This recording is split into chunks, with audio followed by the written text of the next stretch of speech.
So Iblees came to Musa alayhi salam, as reported by Ibn Abi Dunya in Maka'id al-Shaytan.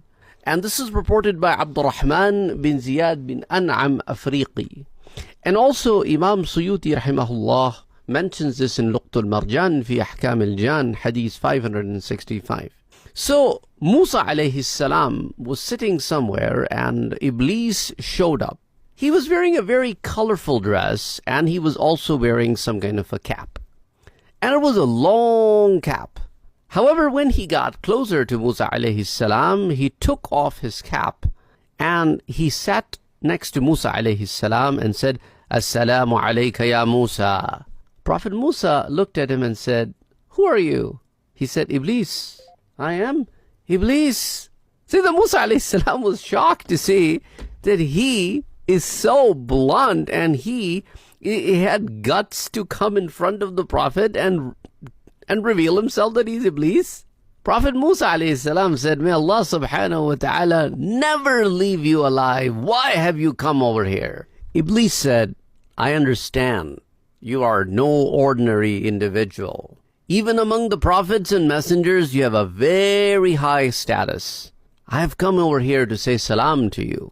Musa alayhi salam said, "Okay, what was it that was on your head that you removed and hid as soon as you came to sit next to me?" And Iblees said, "Oh, it is something by which I fool people and make them do things that they regret in the life hereafter and also in this life." And Musa alayhi salam said, "Okay, tell me one thing. What is it that the man does and you make sure that the man fails?" Iblees said, "Well, when the man starts loving himself, I make sure that he loves himself to an extent where ego builds in him. And when I am successful in that attempt, then my job is done, because now he thinks he is the most pious. He thinks he is the most righteous. Whatever he is doing, he thinks that's a good deed. He forgets about his sins.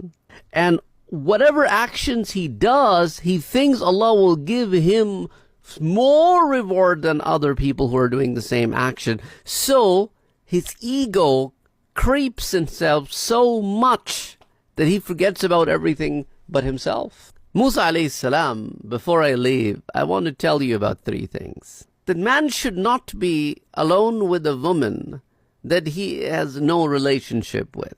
Meaning the woman that you can get married to, you should never be with that woman alone.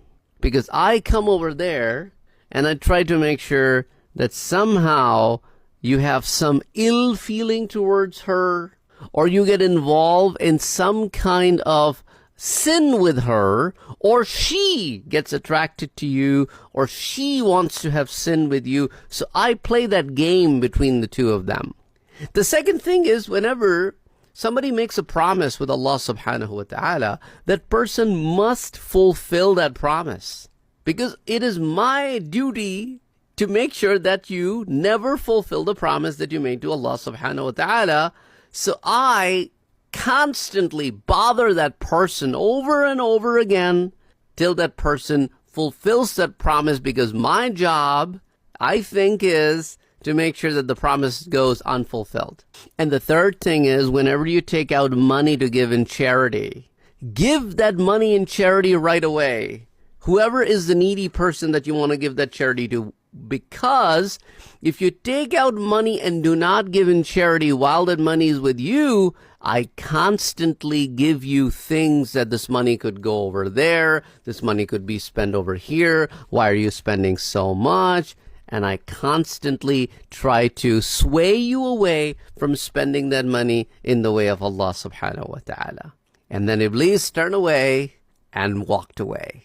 And while he was going away, he was constantly saying, "Why did I said it? Why did I said it? And why did I said it? Why did I reveal the secret to Musa alayhi salam? Why was I overwhelmed in his presence by his personality that I couldn't hold myself but to reveal the secret?"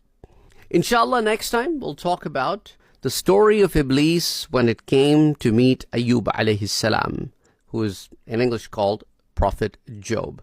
See you next time. Till then, assalamu alaikum.